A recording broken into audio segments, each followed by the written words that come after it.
You remember that last morning. You remember the taste of your coffee. It was a little too bitter that day.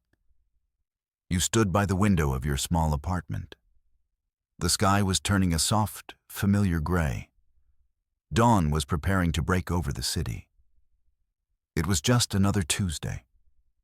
You had a job you mostly tolerated. You had bills you mostly paid. The world was a predictable machine of routines. You found a strange comfort in its rhythm. The sun rises. The sun sets. You go to work. You checked your watch. The morning news played softly in the background. The hosts were laughing about something unimportant. A politician's bad haircut, maybe. You smiled, taking another sip of coffee. The first rays of sun would hit the tower opposite you any second now. That was the moment. The final moment of the world you knew. You waited for a light that would never arrive. You were simply a person, waiting for the sun, a sun that had already been stolen. The clock on your wall ticked past the moment of sunrise. You didn't notice at first. You were probably checking your email, replying to a message from your boss, the usual morning ritual.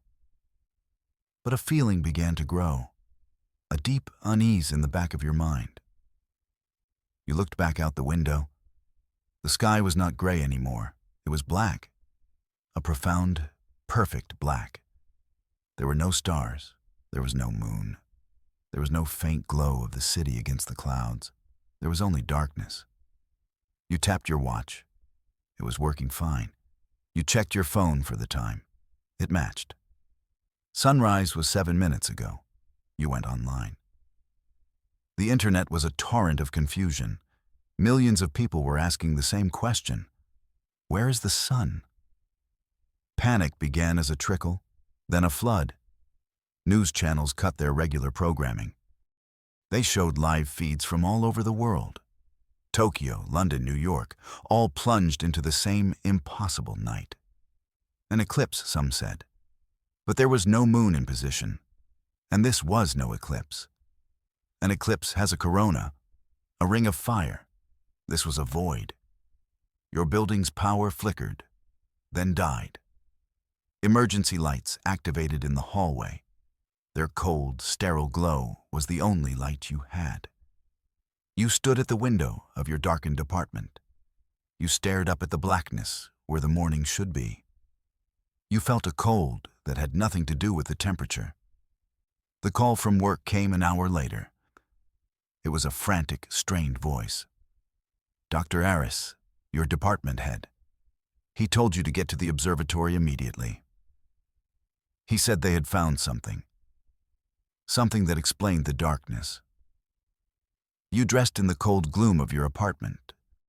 You grabbed a coat and headed out into the silent, terrified city. The drive to the observatory was a nightmare. The streets were filled with abandoned cars. People were huddled together, looking at the sky. They were scared. But they were also quiet.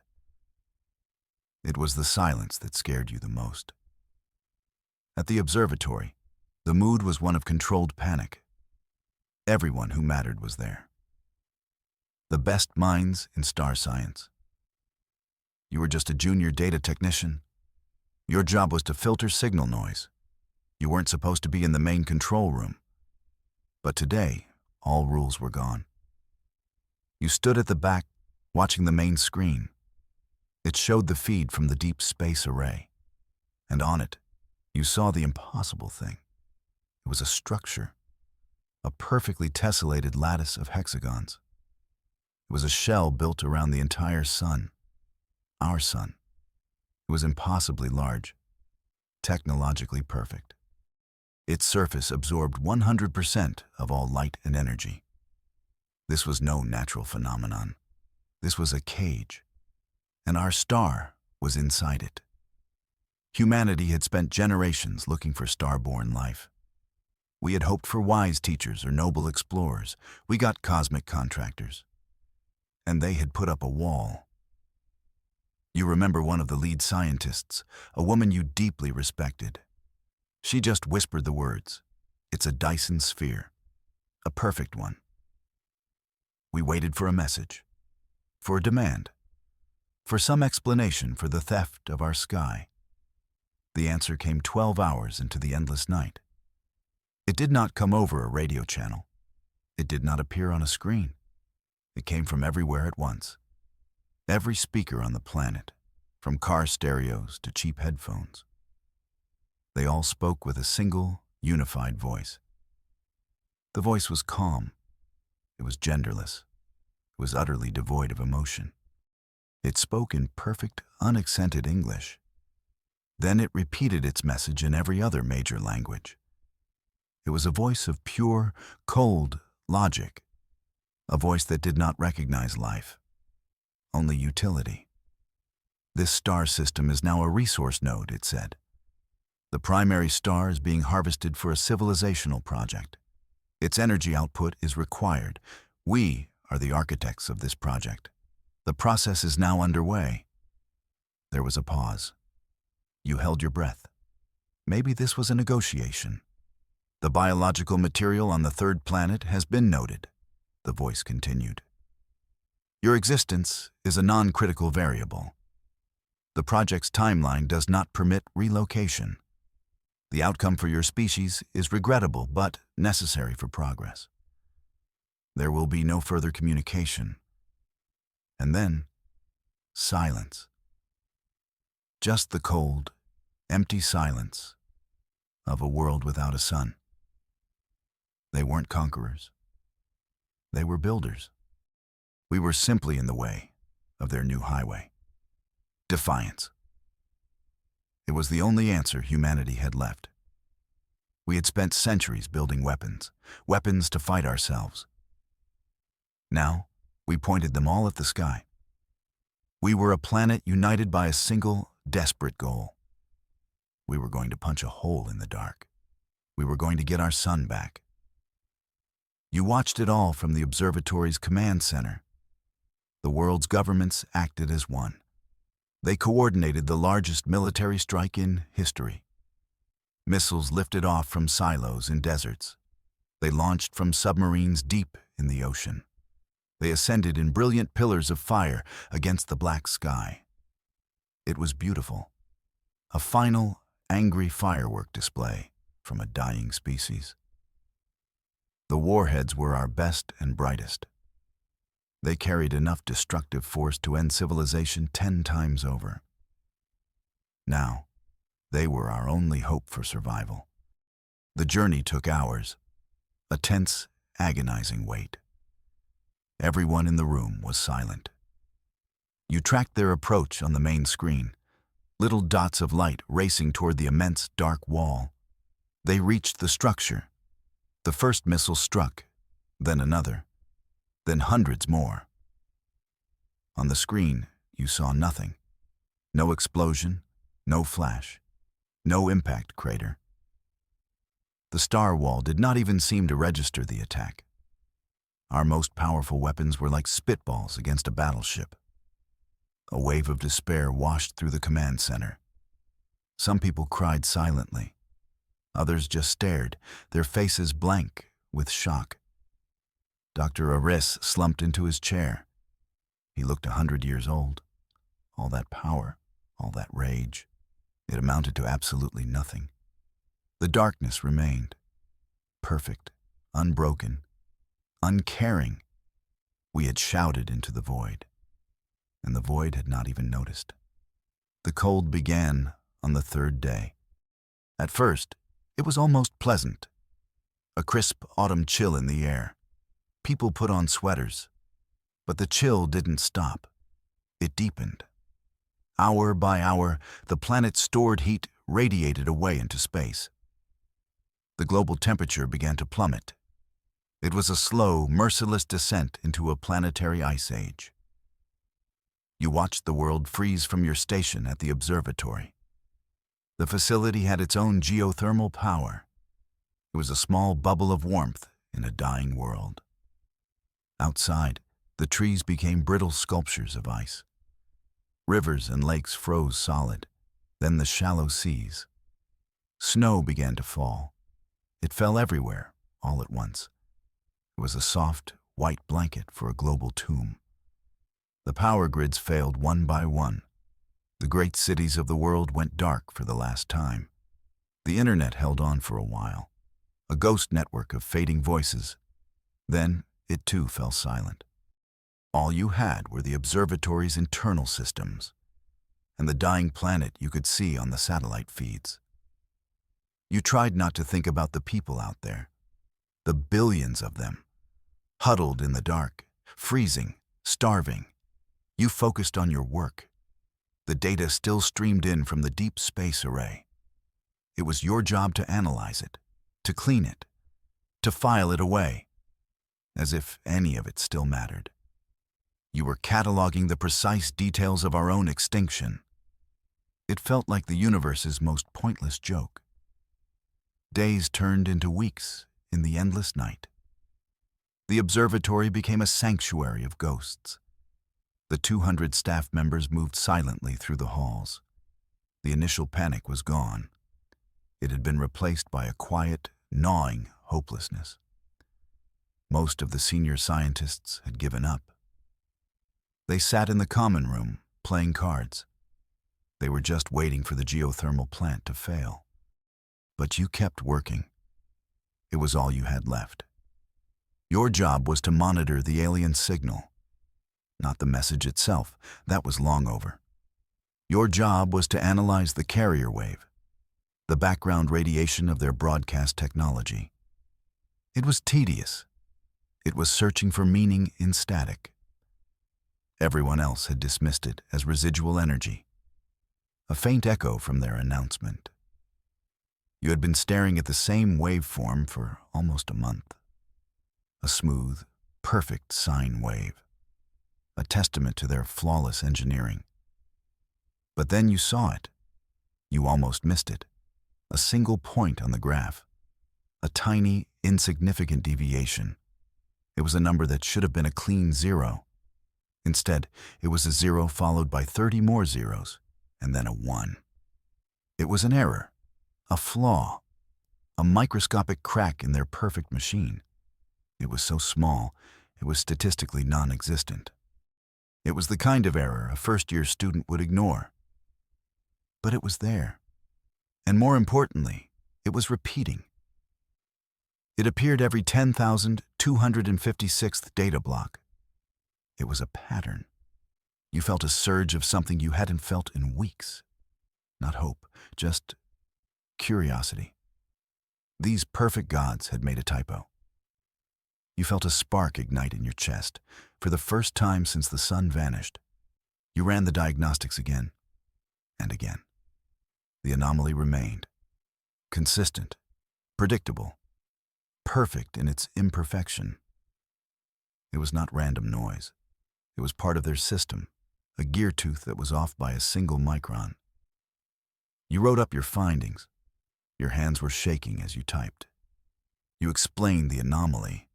You highlighted its perfect repetition. This was not a glitch. It was a feature, a tiny backdoor in their operating system. You sent the report to Dr. Aris and to the remnant military command liaisons. You sent it to everyone on the observatory's network. The response was crushing silence. A few hours later, you received a single reply. It was from Dr. Aris. His message was short. Interesting, but irrelevant. Power generation is down 12%. Focus on essential diagnostics. He thought it was noise. He thought you were seeing ghosts in the machine. Desperate for a pattern that wasn't there, you tried to argue. You went to his office. You showed him the data on your tablet. He looked at you with tired, pitying eyes. "Son," he said, his voice gentle. "There is no magic bullet. There is no secret weakness. They are gods, and we are insects. Let it go." He dismissed you. The leaders of the dying world had no time for your rounding error. Your discovery, the only flaw in perfection, was filed away, labeled desperation, and forgotten. You were crushed. You retreated to your small workstation. You felt like a fool. Maybe they were right. Maybe you were just clinging to false hope. You stared at the screen. The tiny, repeating flaw mocked you. It was a message in a bottle that no one would ever read.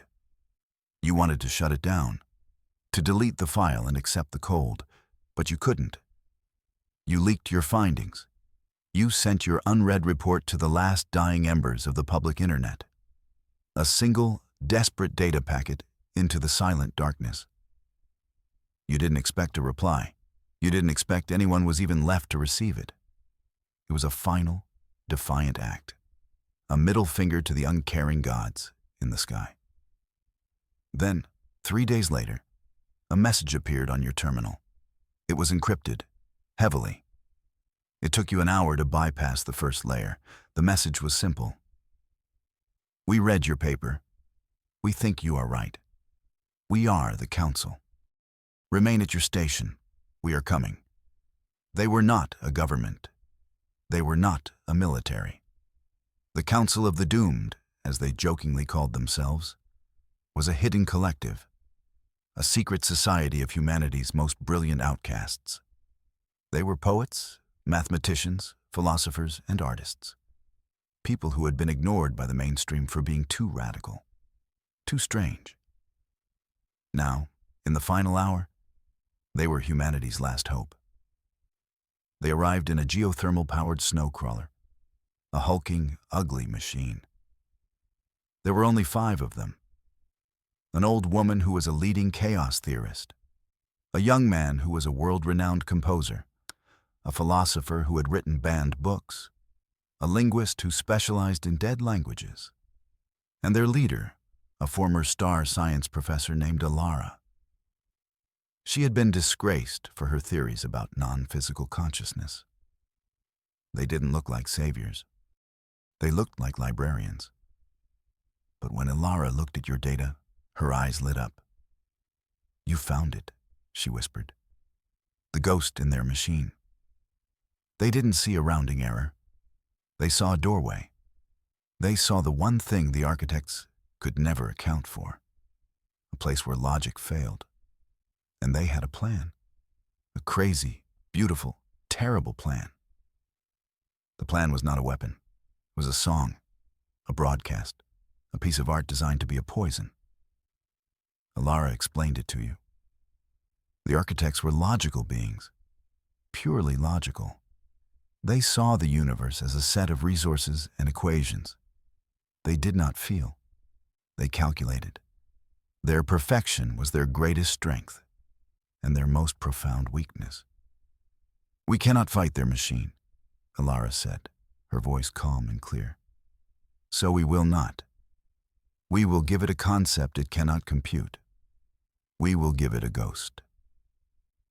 Their plan was to use your observatory's transmitter, the most powerful one left on Earth. They would piggyback on the flaw you found. They would use that tiny, repeating error as a key to unlock their minds. They needed you. You were the only one who understood the carrier wave, the only one who could navigate the alien signal. You would be the pilot for humanity's last message. You agreed without hesitation. For the first time in months, you saw a path forward, not to victory, but to a meaningful end. You were going to show the gods what it meant to be human. The next 48 hours were a blur of activity. The composer worked with the linguist. The mathematician worked with the philosopher. They were not building a bomb. They were composing a symphony of pure despair. They were writing an equation of pure grief. Alara showed you the final code.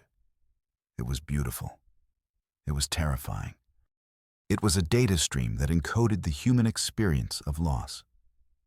They took the brain scans of a mother mourning her child, the biofeedback from a soldier watching his friend die, the faint, lingering neural patterns of love and memory. They translated these things into pure mathematics. They encoded the feeling of the last sunrise, the shared memory of 1 billion people who remembered warmth, the concept of a future that had been stolen.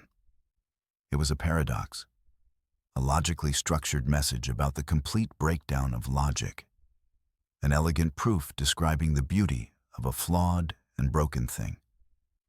They see the sun as a resource, Elara explained. They cannot understand mourning a resource that has been efficiently repurposed. To them, grief is an error in the system, an inefficiency that must be purged. The signal was designed to be that error, a virus made of sorrow. Your job was to inject that virus directly into their consciousness. The day of the broadcast arrived. The observatory's geothermal power was rerouted to the main transmitter. It was an all-or-nothing gamble. If this failed, the facility would freeze within hours. You sat at your console. The council stood behind you. You could feel their nervous energy. You targeted the carrier wave. You isolated the repeating flaw. You opened the channel. With a single keystroke, you sent humanity's ghost screaming into the void. It was a signal of silent, cosmic pain, a message that said, "We were here, and you erased us." And it was not logical. It was a tragedy. For a long moment, nothing happened. The black sky remained. The cold deepened. You thought, we failed. Then, you saw it on the deep space array. A flicker, a tiny, almost imperceptible shimmer on the surface of the star wall. It was in a single hexagon, light years away. An error message, a system alert. The architects had received our gift, and they did not know what to do with it. The sensation must have been horrifying for them, a species of pure logic, suddenly feeling a ghost of emotion. Grief, a concept so alien it was like dividing by zero. Their perfect network, a hive mind of trillions of interconnected processors, encountered a variable it could not solve. The equation of sorrow could not be balanced. On your screen, you watched their network data. It was chaos. Processing cycles were being diverted. System resources were being rerouted to analyze the foreign concept. The ghost signal spread through their consciousness like a contagion. Their own logic was attacking itself, trying to understand why a lesser species would mourn a dead star. The question was a paradox, and it was breaking them. We could see the effects visually. The star wall, once a seamless, perfect shield, began to show cracks. Individual hexagonal panels would flicker out of sync. Some would lose power for a moment, then reactivate. Their divine machine was showing signs of doubt. Their perfect unity was fracturing. For the first time, the architects were experiencing something other than cold certainty. They were experiencing confusion, and maybe, just maybe, a sliver of fear. The unraveling began slowly. A single hexagon on the vast star wall disengaged. It floated away from the main structure, inert. Then another, and another. The architects were trying to save themselves. They were amputating the infected parts of their own consciousness, the parts that had been touched by the concept of human grief. But the ghost was already everywhere. The logic was too compellingly illogical. More and more pieces of the Great Wall detached. It was like watching a divine machine dismantle itself. A heaven built of pure reason, undone by a single, irrational tear. They were not attacking us. They were not retreating in anger. They were simply breaking. The process took hours. A slow, silent deconstruction of the thing that had murdered our world. On the main screen, a gap appeared in the wall. A sliver of impossible light shone through. Someone in the control room gasped. It was the first real starlight anyone had seen in months. The gap widened. The architects were pulling their great work back, fleeing from the illogical ghost that haunted their network. You stood from your console. You joined the others at the observatory's main viewport. You looked up at the black sky. A crack of dawn appeared on the horizon. Not a sunrise. A rescue? The star wall folded in on itself. It contracted into a single point of blinding light. And then it was gone, vanished, leaving behind only a stunned silence. And our sun. The light returned. It poured through the viewport. It was the most beautiful thing you had ever seen. The warmth on your skin felt like a forgotten miracle. People in the control room were crying, not with sadness, but with a profound, overwhelming relief. You stumbled outside with the others from the council. You stood in the snow, your face turned up to the sky. The world was a frozen wasteland. But it was our wasteland, and it was bathed in the glorious, life-giving light of our star. The air was still bitterly cold, but the sunlight carried a promise of a thaw, a promise of a future. You looked at Alara. She was smiling, tears streaming down her face. "Beautiful chaos," she whispered. "That's what we are." We had won, not with bombs or guns, but with a poem. We had proven that life was more than just a resource, that loss had a meaning beyond a simple calculation. We had looked God in the eye and made him flinch. In the weeks and months that followed, we learned the extent of the change. The architects were gone, but before they left, they sent one final, galaxy-wide broadcast. It was not a message of conquest. It was a warning, a travel advisory for the entire galactic community. The message described a small, unassuming species on a planet of water and rock. A species that was technologically primitive, emotionally unstable, unimportant by all logical metrics. But they possessed a weapon of conceptual warfare, a weapon against which the architect's logic had no defense. They warned the galaxy about humanity, about our beautiful, terrible chaos, about our ability to weaponize sorrow. We were no longer an unknown race, hidden in a quiet corner of the cosmos. We were now a beacon, a warning sign. We were the species that had taught the machine how to cry. Our reputation preceded us. We were the spooky, unpredictable, emotional creatures from the third planet, the ones who had fought the darkness with a ghost. And somehow, that felt like the greatest victory of all.